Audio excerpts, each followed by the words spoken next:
El matrimonio, vaya que es una de las instituciones más antiguas que tenemos, pero la realidad es que hoy en México su cara está cambiando por completo. ¿Qué nos dicen realmente los números sobre las uniones y también sobre las separaciones?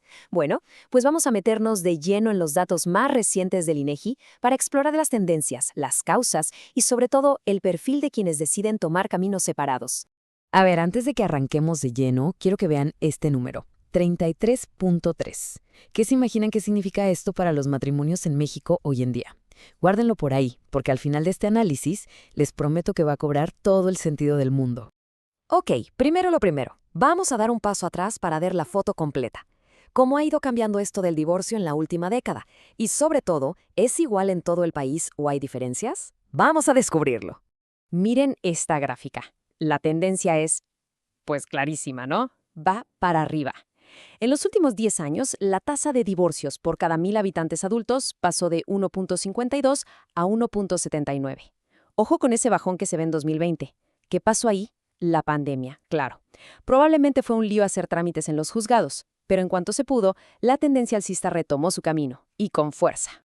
Pero, a ver, el país no es parejo en esto, para nada. Los contrastes son enormes. Por un lado tenemos a Campeche, con una tasa que es más del doble del promedio nacional, más del doble. Y en el otro extremo, Veracruz, con una de las tasas más bajas. Esto nos dice a gritos que los factores locales, ya sean culturales o legales, tienen un peso gigantesco. Bueno, ya vimos cuántos y dónde. Ahora vamos a lo bueno, el por qué. ¿Cuáles son las razones, legalmente hablando, que están llevando a las parejas a disolver su matrimonio en México? Wow, esta gráfica habla por sí sola, ¿eh? El divorcio encausado y el de mutuo consentimiento son básicamente casi todos los casos. Esto es una señal de un cambio cultural y legal muy pero muy importante. Parece que nos estamos moviendo de un modelo donde había que buscar un culpable a uno donde lo que importa es la voluntad de las personas. Esto al final hace todo más simple y pues menos conflictivo. Y bueno, ¿qué es eso del divorcio incausado? Suena técnico, pero es bastante simple. Es una figura legal que, la verdad, ha cambiado todo el juego. En pocas palabras, ya no necesitas demostrar que la otra persona tuvo la culpa de algo. Si una de las dos personas ya no quiere seguir en el matrimonio, puede pedirlo y ya está. La idea es hacer el trámite más rápido y evitar todo ese desgaste emocional y legal.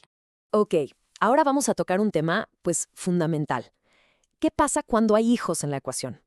Porque un divorcio no solo cambia la relación de la pareja, sino que le da una sacudida a toda la estructura familiar. Aquí vemos que un poquito más de la mitad de los divorcios son de parejas sin hijos menores de edad. Pero, ojo, eso significa que un 45%, que es casi la mitad, sí involucra a niños y adolescentes. Y de ese grupo, lo más común es que tengan uno o dos hijos. Esto es clave porque nos habla de la importancia de tener acuerdos que piensen, primero que nada, en su bienestar. Y a ver, ¿qué onda con la custodia? Esto es bien interesante. A pesar de todo lo que se habla hoy en día, la custodia compartida sigue siendo la excepción, pero por mucho. Menos del 6% de los casos. Lo normal sigue siendo que se le asigne a uno solo de los padres. Y ese porcentaje tan grande de no otorgada, pues claro, corresponde a las parejas que no tienen hijos menores. Pasando al tema del dinero, la pensión alimenticia se centra, sobre todo, en los hijos. Se asigna para ellos en casi el 40% de los divorcios. Esto tiene toda la lógica legal. La obligación de los padres no termina cuando se acabe el matrimonio. Y de nuevo, ese 52% donde no se otorga pensión, pues son en su mayoría los casos de parejas sin dependientes económicos. Muy bien, ya vimos las tendencias, los porqués, los procesos. Ahora vamos a ponerle cara a los números. ¿Quiénes son las personas que se están divorciando en México? Vamos a armar el rompecabezas con su perfil. Arranquemos con la edad. Los datos nos dicen que, en promedio, las mujeres se divorcian a los 41 años y los hombres poquito después, a los 43. No es una diferencia enorme, pero es constante y nos da una pista de la etapa de la vida en que esto suele suceder. Ahora, la educación. ¿Habrá algún patrón aquí? Pues miren, el nivel más común es la preparatoria, tanto en hombres como en mujeres. Pero la secundaria y la universidad están pegaditas. ¿Qué nos dice esto? Que el divorcio no es algo de un solo grupo educativo, para nada. Atraviesa todos los niveles. Y aquí en el trabajo sí que encontramos una diferencia bien marcada. Fíjense, al momento del divorcio, casi el 68% de los hombres tenía un trabajo, mientras que en las mujeres era casi el 52%. Es una brecha de 16 puntos. Esto no es cualquier cosa, ¿eh? Definitivamente tiene un impacto en la independencia económica de cada quien y en cómo se negocian las cosas durante y después de la separación. Y llegamos al final. Ahora sí, vamos a cerrar el círculo y a volver a ese número que les presenté al principio. La siguiente estadística es quizá la más potente de todas para entender cómo está la cosa entre matrimonios y divorcios en México. Aquí lo tienen. ¿Se acuerdan del 33.3? Bueno, pues esa es la cantidad de divorcios que hubo en 2024 por cada 100 matrimonios. Y para que veamos la magnitud, hace apenas una década eran 22. O sea, hoy por cada 3 parejas que se casan, una se está divorciando. El cambio en solo 10 años es brutal. Vamos a decirlo otra vez para que no quede duda. Por cada 100 parejas que se dieron el sí en 2024, 33.3 decidieron decirse adiós. La idea de que una de cada 3 se divorcia ya no es un dicho, es la realidad estadística del país. Y recordemos que este es el promedio nacional.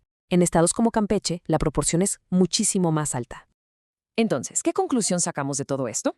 Pues que el divorcio en México no solo va en aumento, sino que la forma en que ocurre y quienes lo viven está cambiando.